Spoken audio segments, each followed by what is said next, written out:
saya akan membahas materi terkait karbohidrat, protein, dan enzim.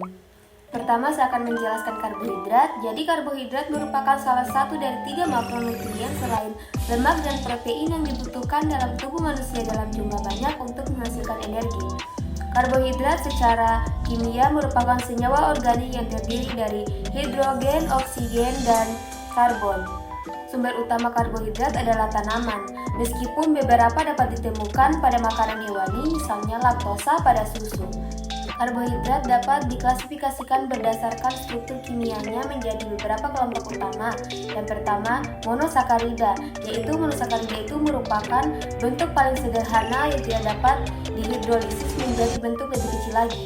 Misalnya yaitu seperti glukosa dan fruktosa. Yang kedua yaitu disakarida yang dimana dibentuk oleh 2 monosakarida yang terikat oleh ikatan glikosidik. Contohnya yaitu maltosa. Yang ketiga yaitu oligosakarida yang dimana tersusun oleh 3-10 monosakarida. Biasanya ditemukan di makanan seperti kacang-kacangan. Contohnya yaitu stakiosa. Yang keempat yaitu polisakarida. Polisakarida itu merupakan polimer yang sangat panjang dari monosakarida. Contohnya yaitu amilium. Amilium itu sumber energi utama dalam berbagai makanan pokok seperti nasi dan jagung. Karbohidrat memiliki beberapa fungsi utama dalam tubuh manusia. Yang pertama menjadi sumber utama energi, yang kedua menjadi penyimpanan energi yang dimana disimpan dalam bentuk glikogen di dalam otot dan hati. Yang ketiga yaitu untuk menghemat penggunaan protein. Protein tidak digunakan untuk energi jika karbohidratnya cukup. Terus selanjutnya menjadi komponen struktural, misalnya selulosa pada makanan berperan sebagai serat yang membantu sistem pencernaan. Terakhir memberikan rasa manis. Monosakarida memberikan rasa manis alami pada makanan. Selanjutnya metabolisme karbohidrat. Karbohidrat yang dikonsumsikan melalui makanan dicerna menjadi glukosa yang kemudian diserap ke dalam darah. Glukosa digunakan sel tubuh menjadi sumber energi yang disimpan dalam bentuk glikogen. Bila kebutuhan energi meningkat, glikogen diubah menjadi glukosa. Yang kedua, saya akan membahas terkait protein. Jadi protein itu merupakan salah satu makronutrien utama yang sangat vital bagi tubuh manusia. Secara kimia, protein merupakan polimer besar yang tersusun atas satu atau lebih rantai asam amino yang terikat melalui ikatan peptida. Setiap individu membutuhkan protein untuk pertumbuhan, pemeliharaan jaringan, dan berbagai fungsi fisiologis lainnya.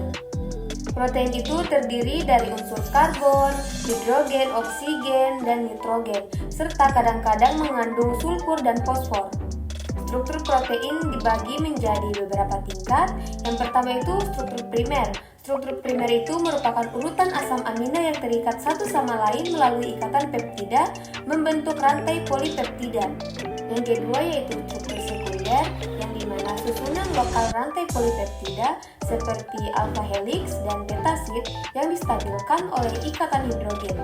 Yang ketiga yaitu struktur tersier yang dimana bentang 3 dimensi dari satu rantai polipeptida hasil interaksi antara berbagai kelompok R asam amino. Yang keempat yaitu struktur kuartener yang dimana gabungan beberapa rantai polipeptida dalam satu kompleks protein yang utuh. Contohnya itu yaitu seperti hemoglobin. Protein juga memiliki beberapa fungsi dalam tubuh, yaitu 1. Pembentukan dan perbaikan jaringan, yang kedua sistem imun, yang ketiga yaitu transportasi dan penyimpanan, yang keempat regulasi cairan dan pH, dan yang terakhir sumber energi. Yang ketiga saya akan membahas terkait enzim. Jadi enzim merupakan biomolekul berupa protein yang berfungsi sebagai katalis dalam berbagai reaksi biokimia pada makhluk hidup. Artinya, enzim mempercepat laju reaksi kimia tanpa ikut bereaksi atau berubah secara permanen dalam hasil akhir reaksi tersebut. Enzim sangat penting dalam metabolisme, karena tanpa enzim, proses-proses kimiawi dalam tubuh makhluk hidup akan berjalan sangat lambat, bahkan tidak terjadi sama sekali di suhu tubuh normal. Secara garis besar, enzim terdiri atas 3, yaitu 1. Apoenzim, yang dimana bagian protein dari enzim. Yang kedua, kofaktor, yang merupakan komponen non-protein, biasanya berupa ion logam. Yang ketiga yaitu haloenzim, yang dimana kombinasi dari apoenzim tambah kofaktor, yang merupakan bentuk enzim aktif. Cara kerja enzim yaitu enzim bekerja berdasarkan teori kunci dan gembok. substrat akan masuk ke dalam sisi aktif enzim. Interaksi ini memicu terjadinya perubahan pada substrat menjadi produk. Lalu enzim melepaskan produk tersebut dan tetap utuh. Reaksi kimia yang dikatalisis oleh enzim biasanya diberi akhiran AC, misalnya amilase yaitu katalisis hidrolisis amilium, yang kedua lipase yaitu katalisis hidrolisis lemak, yang ketiga protease yaitu katalisis pemecah protein. Jadi, memahami enzim sangat esensial dalam memahami kesehatan dan penyakit manusia. Enzim bukan hanya penting dalam tubuh, tetapi juga dimanfaatkan secara luas di dalam industri kedokteran dan kesehatan masyarakat untuk berbagai tujuan. Jadi, sekian pemaparan materi dari saya. Mohon maaf bila ada kekurangan. Sekian, terima kasih.